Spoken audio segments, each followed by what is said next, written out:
Thank you so much for staying with us.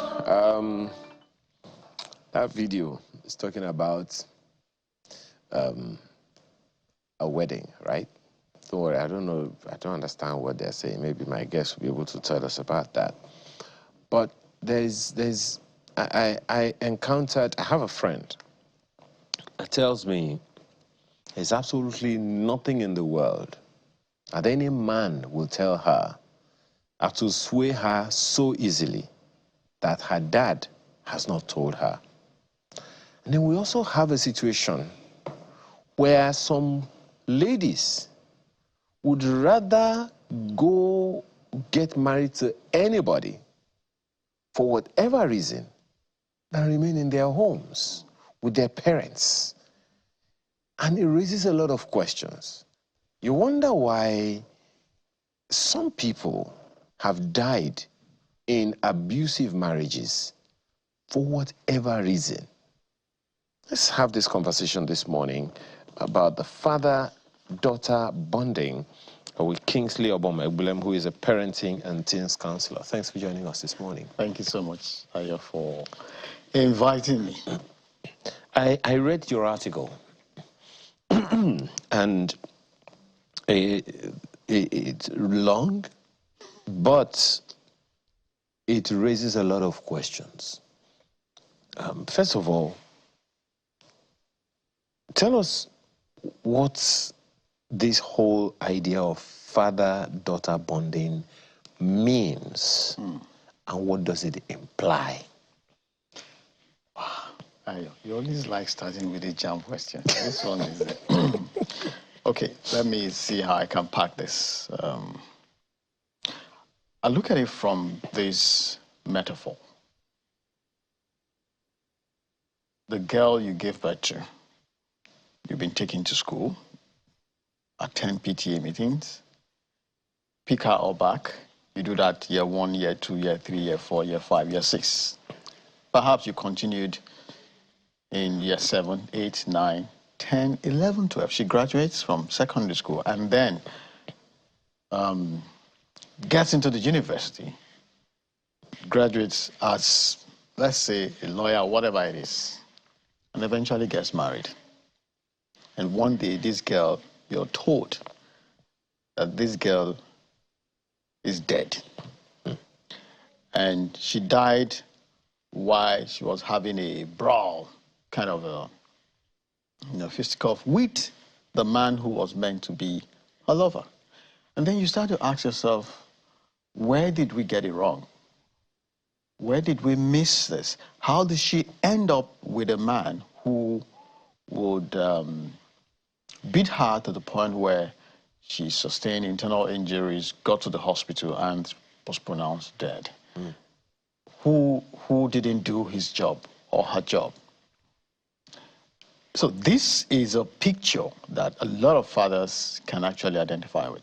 Now, I'm using the word fathers in parentheses because if you are indeed a father, you should not have to go through this process where you're burying your daughter or you're receiving the corpse of your daughter because she got married to a brute, a beast who beat her up or who kept beating her up, and she couldn't tell you guys that this is what she's going through until she was brought home dead.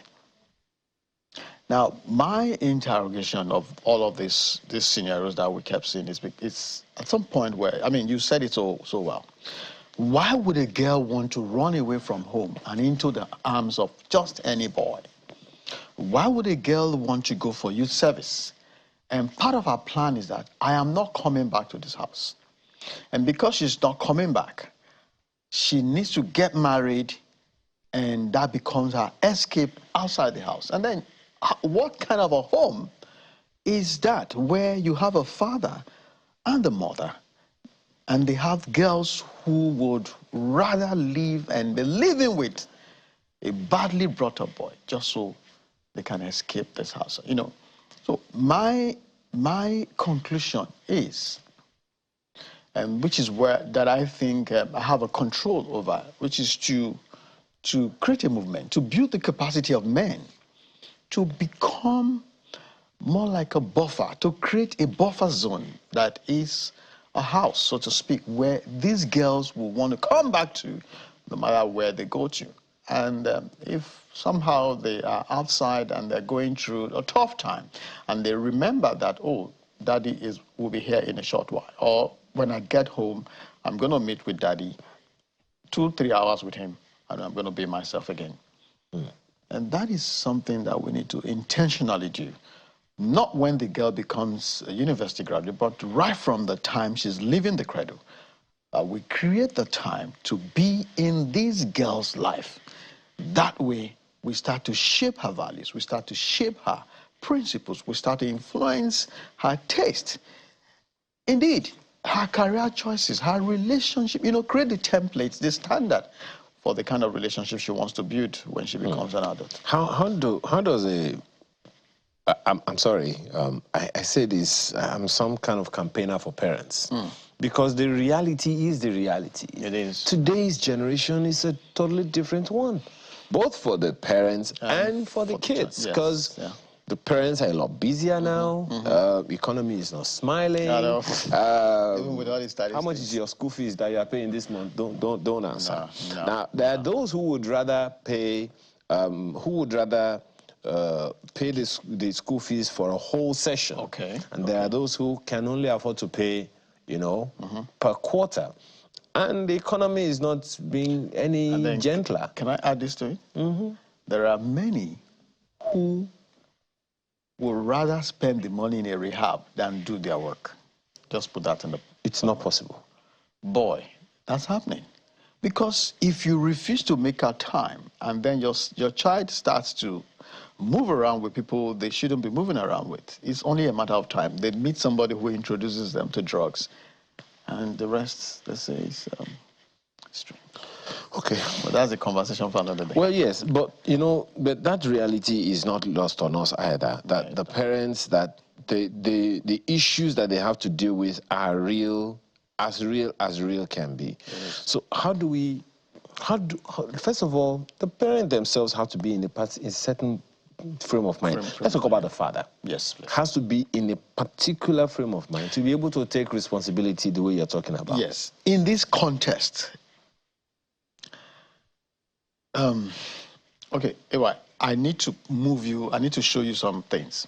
Now, if you go to the prisons, the female prison, most of the girls, and I'm using this word emphatically, most of the girls in the female prisons, or most female prisoners, either they didn't have a father, as in they didn't know who their father is, or they don't have a relationship with the one they could relate with, the ones they saw as their father. Then you have another side to it. Most of them got into prison because, one, the man they married was either a criminal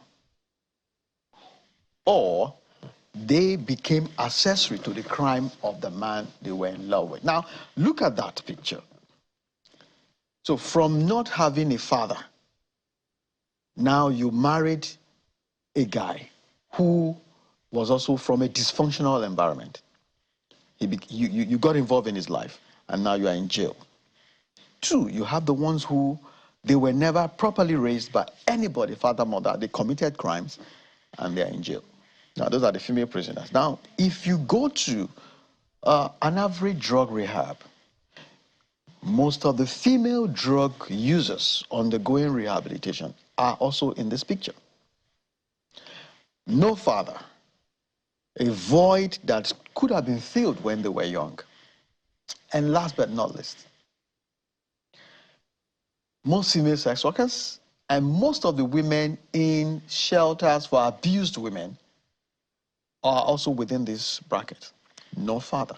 Now, you find a woman who has built a fantastic relationship with her father. Your father was there as a mentor. Your father was there as your coach. Your father was there as your first lover.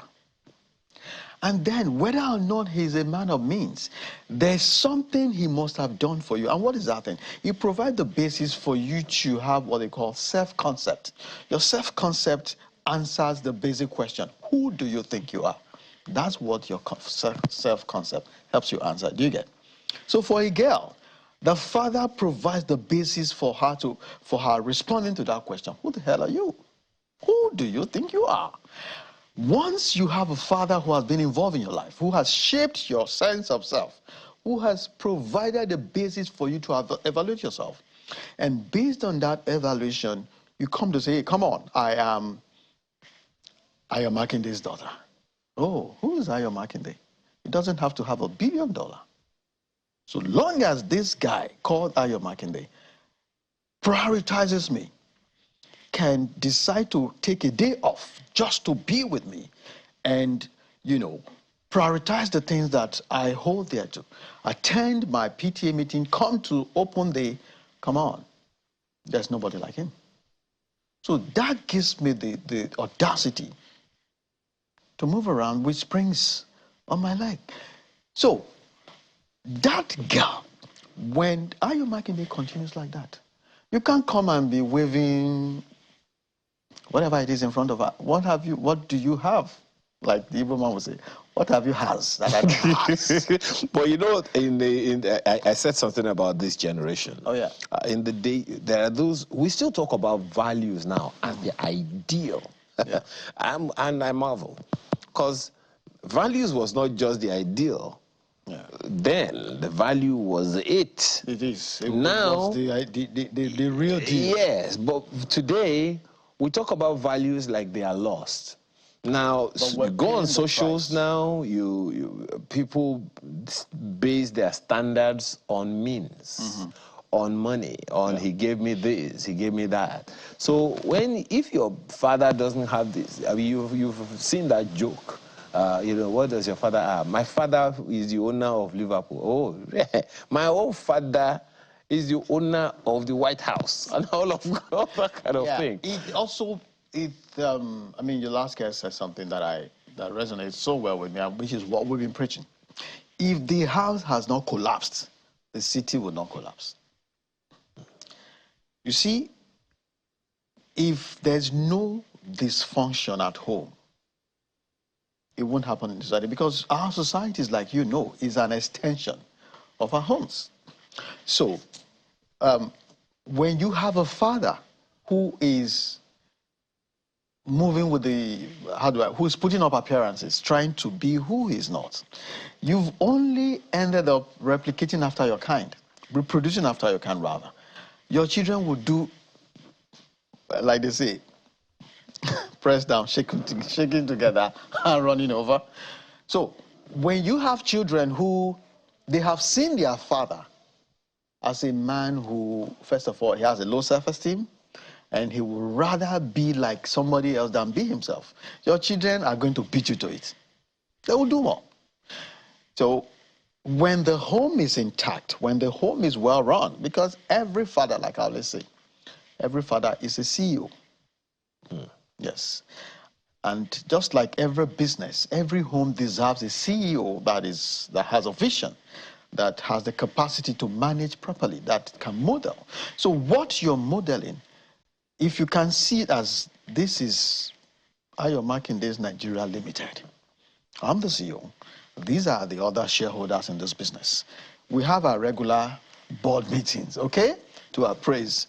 And if you're sincere, you could ask other board members, how is this CEO doing part-time? And they will tell you the truth. And then it's now left for our CEO to, okay, this board, the members of this board, they are not happy with me not coming home early. Okay, guys, when is early as far as you're concerned? Oh, dude, fall in before 7 o'clock. All correct, sir. Okay. Now, parents, families have adopted what I can call assistant or co-parents. Okay. Schools, mosques, churches, caregivers, and there's teachers, coaches, and all of that. the challenge of streamlining vision or values exists. A Kingsley has certain values that Kingsley may not be sure that the teacher are going to uphold, is aligned with. Okay. That the caregiver at church or mosque is aligned with. That the housekeeper is aligned with. Yeah. That the mates in class are aligned with. How do we maintain these alignments, particularly from the father's perspective? You know, if you go back to the CEO, analogy that I shared. First of all, aside the housekeeper, every other institution you mentioned, they are all custodians of our culture and socialization. Expectedly. Well, yes, they are.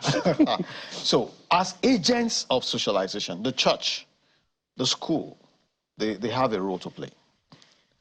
However, if you, as the father, if you are playing the CEO role, for lack of a better word, it is expected that the parameters that informs your choice of school, church, or whatever, even a house help, should be informed by your values. That's it. It's an exchange of baton, okay?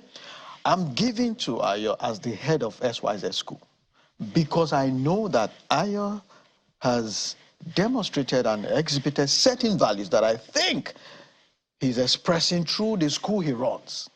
So I know very well that because I've bought into Ayo's personal, principles and lifestyle, I can't expect anything less when I bring my case to his school because he's going to continue from where I stopped and back to, Same way, if Ayo runs a church and I subscribe to his personal values, I know very well that he would have made his personal values the values of that ministry or whatever it is that he runs, the same way. So if I did my due diligence, right, that will inform my choice. And then if I'm bringing in a domestic staff into the house, I have to, like they say, acculturize them, induct them and let them know this is how we roll here. Wherever you're coming from, please don't bother. But this is how we roll here. So if you have issues with this, let me know. But this is how we roll. And that way they fall in line and your children would not have to bother with countercultures. Do you understand? That is it for me. But a lot of people don't bother. The answer is, you see a man who is running a school. The guy's house is in disarray. His children have all gone bonkers. And he runs a prestigious school somewhere in Lekki. And you decide to take your children there. And then the next day, your children are smoking marijuana and you're wondering, Oga, it was your seed. You are harvesting what you planted. So don't take it for granted that because I own a school or because I run a church, everything is okay with me. No, no. Go and find out. And if you have a concern, if there are concerns with respect to the vibes, that's how we say it now, isn't it? If the vibes are not vibing, okay, if you take your child there, what you see is your fault. How about the situation? I've asked this question several times. You find a situation where some fathers need fathering. Oh, yeah. And they are already fathers. I'm telling you. So I really wonder. Don't take me there. Wait, there's something I want you to do for the viewer right now. Okay. People who have it going good don't know how precarious the situation is out there. Give us a picture. Oh, okay. I agree with you. We had a meeting, we had a program, and so it was storytelling. We're telling our parenting stories. Okay. And, people shared how they were raised, and boy, one lady got up and said, Uncle Kingsley, I think we owe our parents a lot of gratitude. I said, really? Say, yes.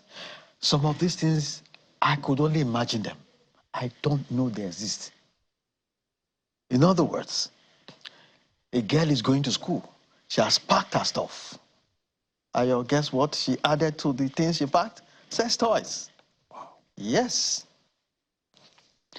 And the matron of the school also, she's a patron. She's, okay, matron, but she's also a patron, you know?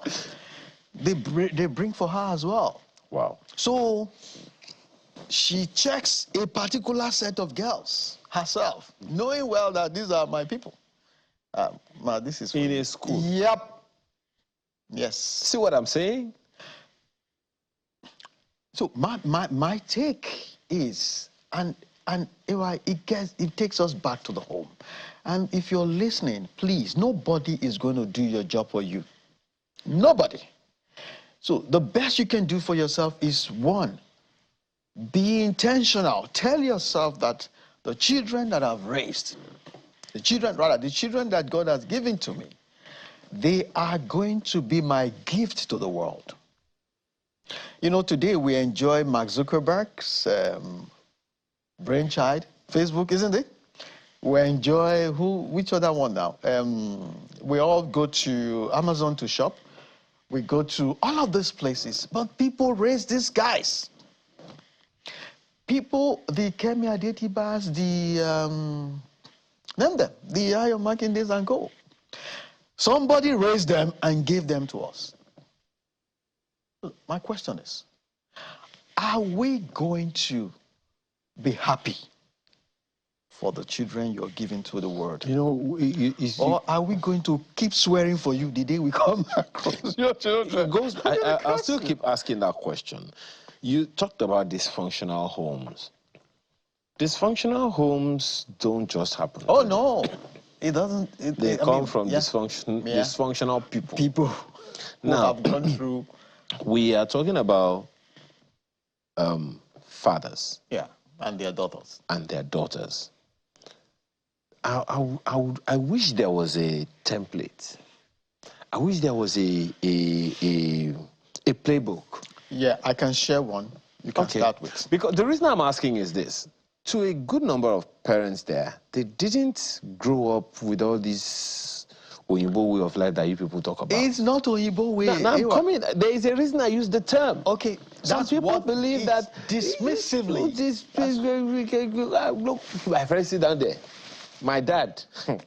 Once you do one thing that doesn't seem to align with what he wants, whether it's value or not, you just say, just points to that corner. You know what you're going to do.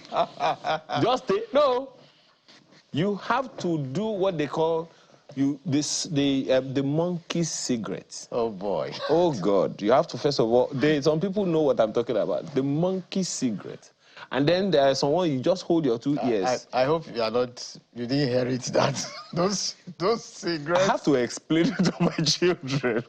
Not by getting them to do it. You know, but there is a playbook, AY, for fathers and daughters relationship, which I have seen that it holds a lot of promise for us to stop churning out these girls who find Yahoo boys attractive. These girls who are going to become victims to ritual killers. Now, you have as a man, you're married to a woman, and you have been able to build an emotional connection with this woman, so to speak. We're assuming you have done that. Now, what are you meant to do? The same thing you've done with your wife, you're meant to replicate with your daughter. It's as simple as that. Understand that she has emotions. Understand that she has needs. And understand that she has something that she's passionate about. So what is your daughter passionate about? I think that's the starting point. For so many men, they already know. For those who don't know, then ask her. Ask your daughter, what are you passionate about?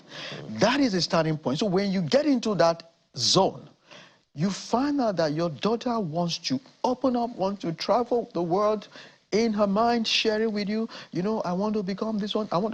That is a starting point to connect with. And then start to nurture from that. 2, what are her expectations from you? You can ask her. There are girls who don't want gifts from daddy. They just want to sit beside you. You do their homework. teach them. End of story. If you buy gifts, so be it. There are girls who want you to take them out, take them to eat, take them to shop, travel with them. Oga, do it. If you don't have the money to go to the abroad, go to Ibadan. Go to Abeokuta, Morocco.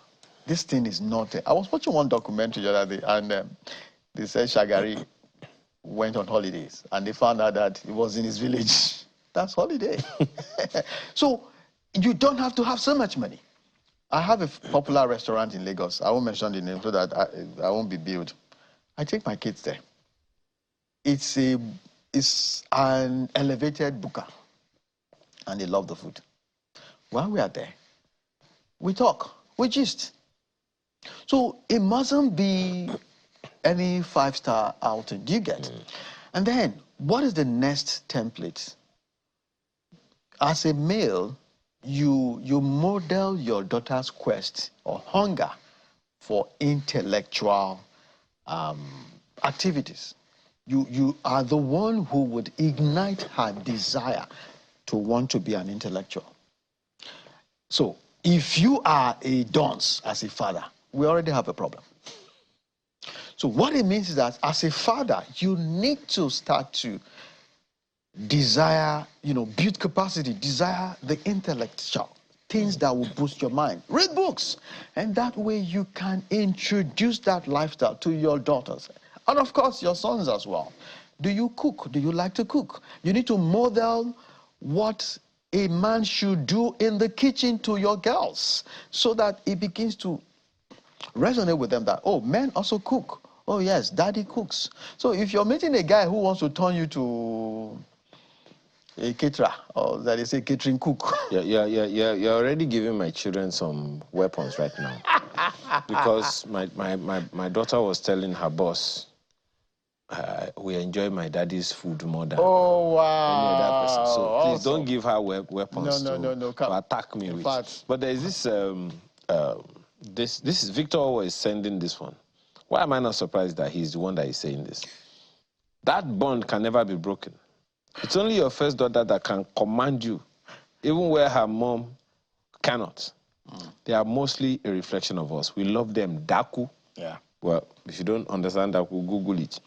Well, Skittish Money, that is Tola, is saying, this self-concept idea is the reason I don't support our culture of giving out our children to other people, even relatives, to live with. It damages the child, and that is what we saw in... That's what we see in adulthood. Yeah. People who have low self-esteem. I agree with you. I agree with you a great deal. If you can keep your children in your house until they stop being impressionable, that's good. I mean, if you can, because it's important that everything they need to learn at that, what do you call it now? At that early stage, that age where you can mold them, they are still malleable rather. If they can be with you that period, please do. Once in a while they can go out for not sleepover. I'm not a fan of sleepover. Oh really? Yep. Some parents think it's a hip thing to do. Mba. What's wrong with it? If I have to add anything to the 10 Commandments, thou shalt not allow sleepovers. End of story. The truth is this. You know the person whose house they are going to sleep in their house, but you don't know the house. You don't know the house. There are times when you can have somebody who is schizophrenic.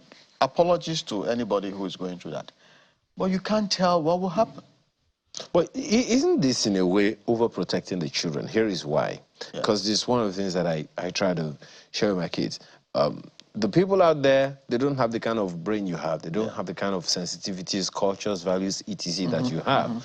But guess what? You have to work with them. You have to go to school with them. You have to ride in buses with them. You have to, receive services from them and all of that. So if we don't let them let them, or rather unleash these things onto them and watch their reactions to them and all of that. Okay.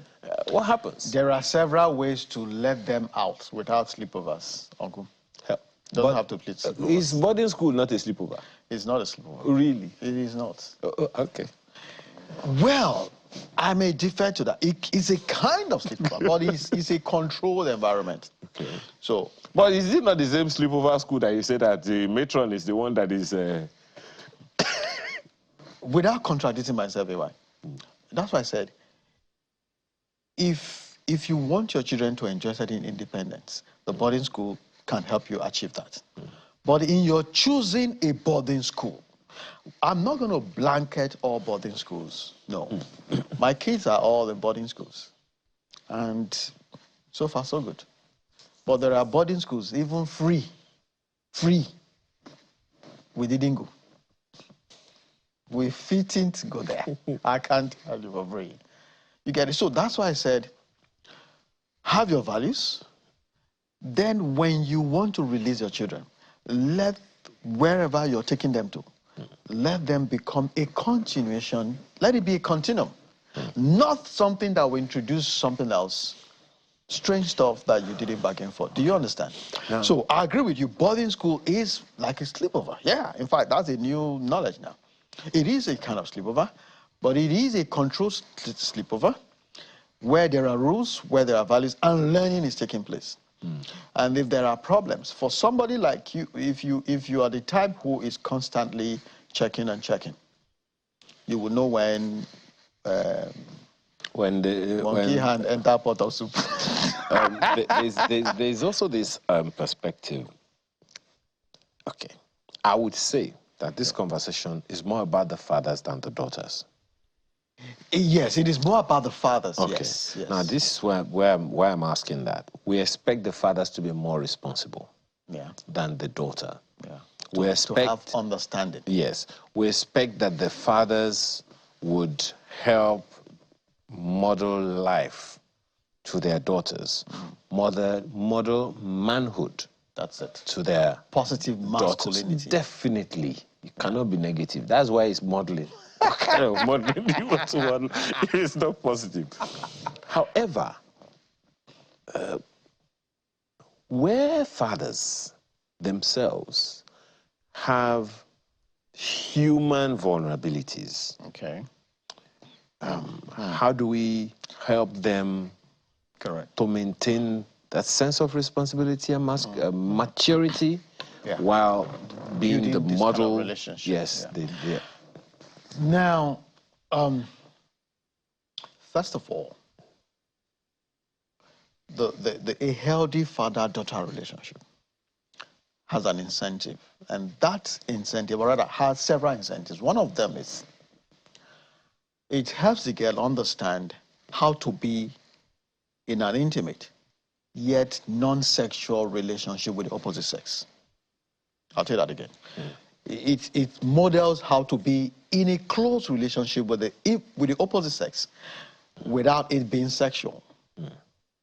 So the father-daughter relationship is meant to model that. Now, where the father has vulnerabilities and he is conscious of those vulnerabilities, he knows how to draw the line. Simple. How do you draw the line? You get the mother or your wife, if her mother is no longer there. You get your wife involved.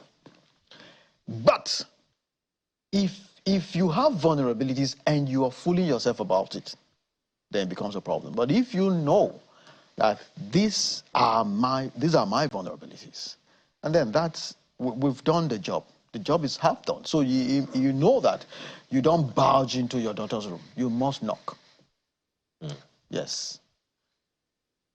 You should hug your daughter, but you also know that when your daughter is hugging you and you have those vulnerabilities,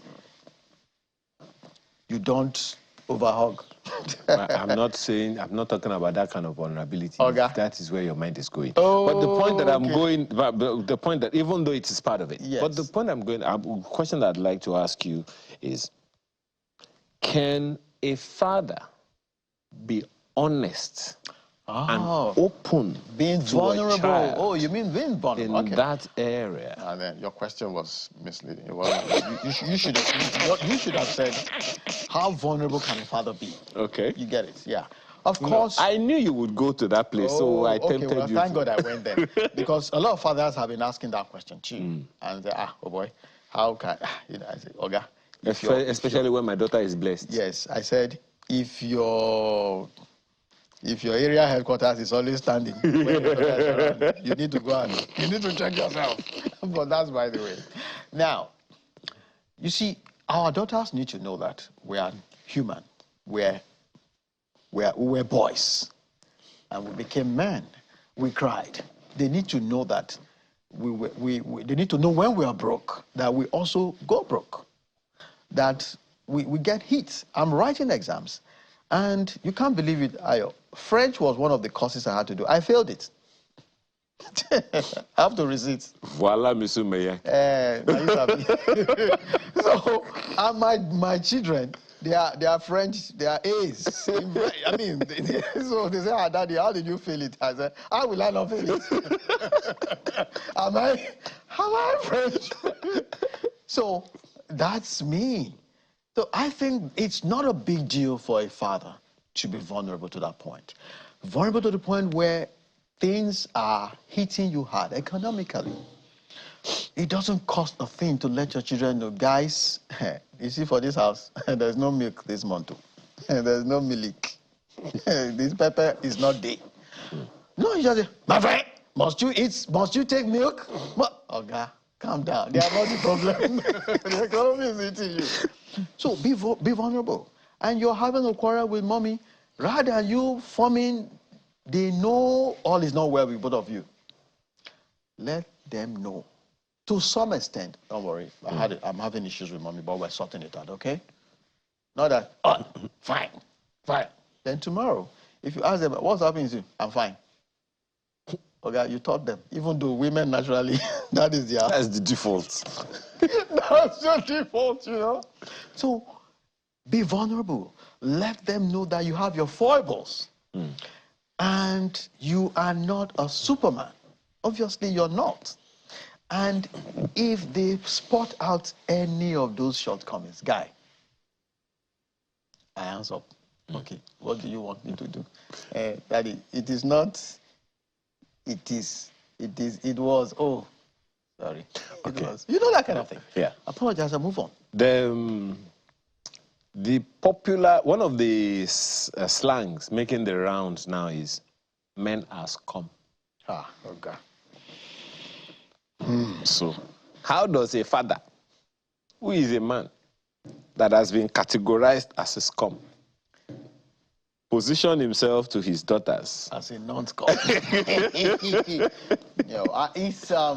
You see, there are stereotypes. It's essentially, my apologies, and that's just an example of the stereotypes that are making the rounds, that young ladies, this is what ladies do, and all of that. The scenario with the beautiful lady who was embarrassed at the airport in that aircraft is one of those things still making the rounds. Some even say, I've heard some young ladies say that, look, hey, what's wrong with it? Do I have to wear, an underwear? I don't have to wear an underwear. And I'm like, I didn't know that was, a thing. So that's why I say this generation is totally different. It's the playbook. My kids won't do that. So it is, I started with the man is the CEO. As the CEO, you run this house, okay? And this house is run with sense. There's no way you will run the house with sense and the children in the house will not borrow from that sense. So that's by the way. My daughter shared with me, I have 3 girls and a boy. They used to share this, that, Daddy, my classmates used to ask that, why are you always telling us, your daddy said, your daddy is... Do you discuss all these things with your daddy? So to my daughter, she felt, is it not a misnomer for you to be asking me this question? I'm trying to answer your question. Whether somebody says men has come or not, you do your job, okay? Give your daughters, your girls, give them a different narrative. Give them a reality that is different from the popular narrative out there. And nobody, I believe nobody will be able to discountenance that. Nobody can change that. this is my reality. I have a father who I think is the best man in the world. I can't apologize for the men who have who have messed up with you. But this is my narrative. Yes, this is the standard, and I have it. This fellow, by the way, Adewale Fakoya, is thanking us for this conversation. Thank you. Which, according to him, is so good for home upbringing in the lives of female children and their fathers. A home without a disciplined and solid father is just a house. That's what it is. The guest speaker did justice to the discussion. So we say thanks to you. Kingfisher is saying to you, however, it is already too late to stop young girls from being attracted to Yahoo boys. It's not too late. Wait. Yeah. It needs to be taken by the horn. Good. So he left a room for us to intervene. Yeah.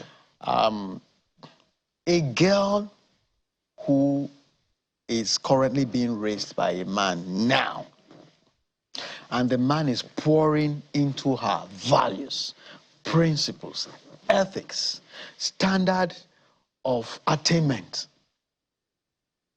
the right way to go, how to relate with the opposite sex, and above all, vision, how to dream, will not find a Yahoo boy attractive. Take it from me. Ayo, not all men are rich now. Not all men are wealthy. But not all girls are sleeping around. Not all girls are wasting away in the name of hooking up with Yahoo boys. No! There are girls who, they smell you from afar that this is who you are. They take you the other way around. So let's look out for the counter narrative, the cultures that we want to propagate, that we want to proliferate. Let's look out for templates, models who have lived this life and they are getting away with it and having a good time. Let that become the examples we need to say this is possible. Do you understand?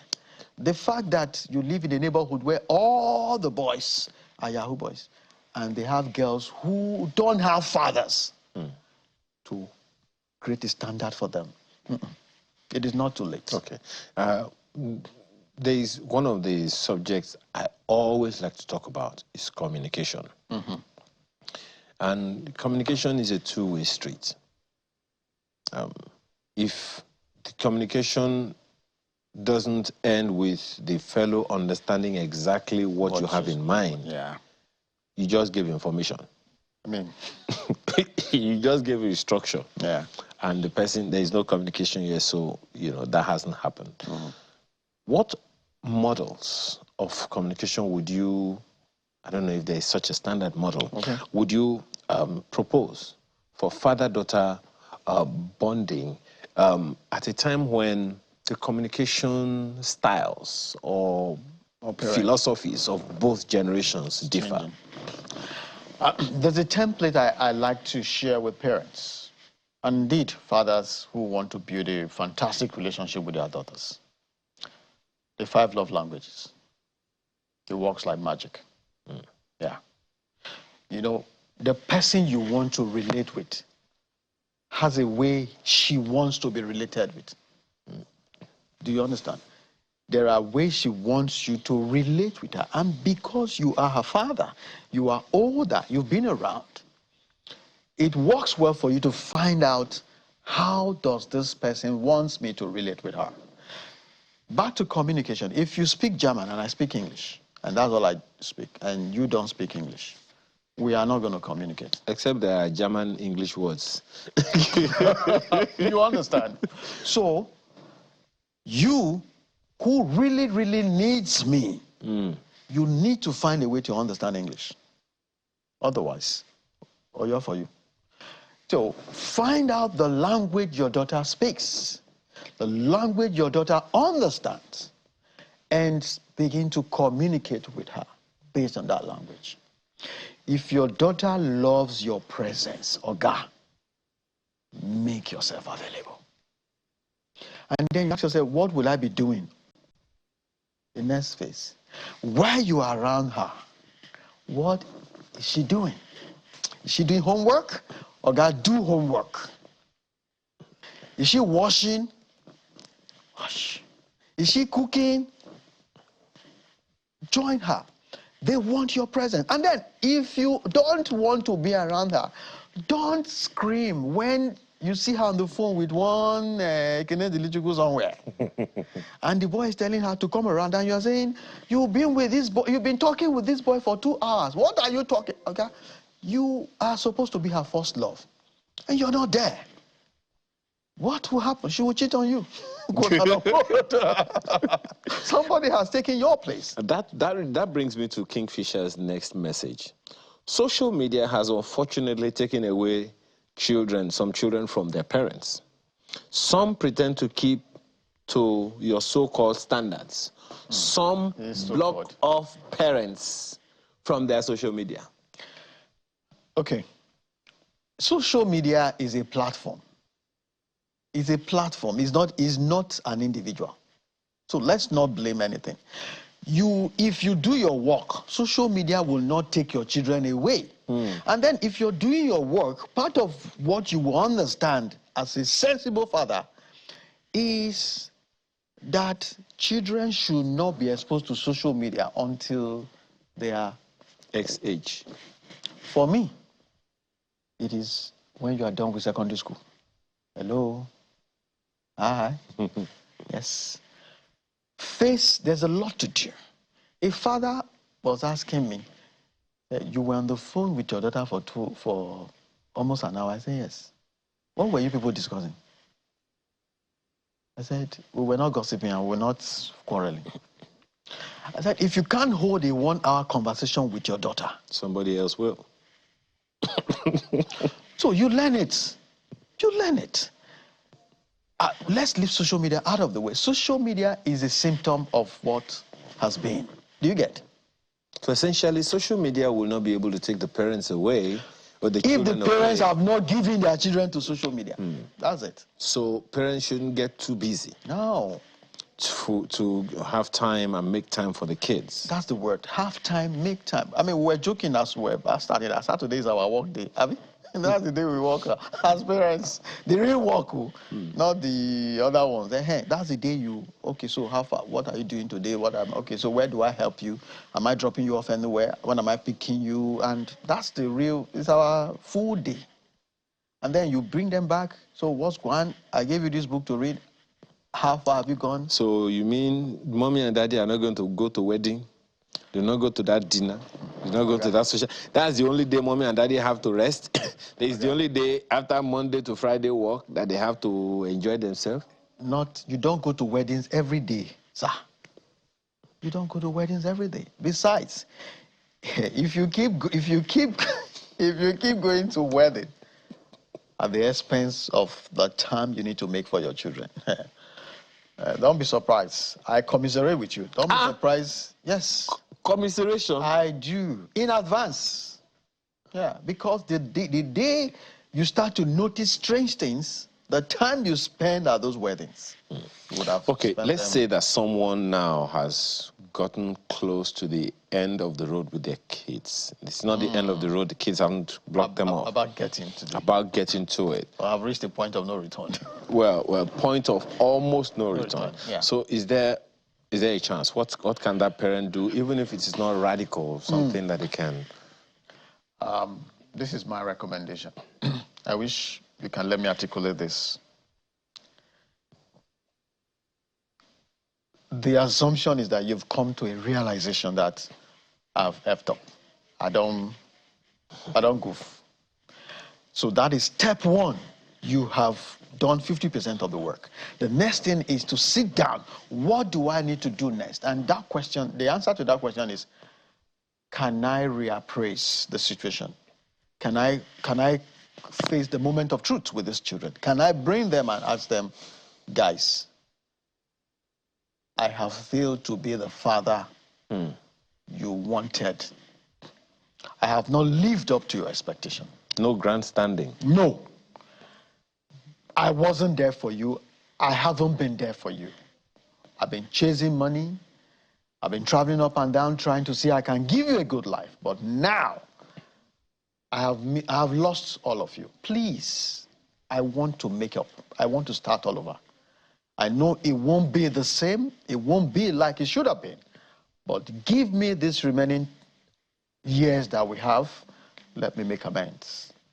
If you sincerely and honestly share this with your children and be ready to build capacity, to gain knowledge, to do what you need to do with the remaining time you have, I'm sure they'll forgive you and then give you the opportunity to prove yourself again. Children actually forgive when they see parents who are sincerely, who are rather genuine about their repentance. Their repentance, that's the word. We have to go right now, but Kingfisher asked this last question. Kingfisher, this is your last question. This Kingfisher guy says, what happens when irresponsible social media parents, because they exist, are raising kids with obviously poor standards and values, especially with the proliferation of such parents and them even becoming the majority? First thing to do is isolate your children from those kind of people until they are able to embrace sense. I think that is the summary. Isolate your children from those people. Parents and children, until they are able to come to their senses. I know where I think let's just keep it there. Kingfisher, isolate. Thank you so much. I want to believe that this has been useful for someone and will be useful for those others who will watch it on YouTube. Thank you so much for your time this morning. Kingsley Obum-Ebulem is a parenting and teens counselor. We've been talking about father-daughter bonding. Thank you, sir.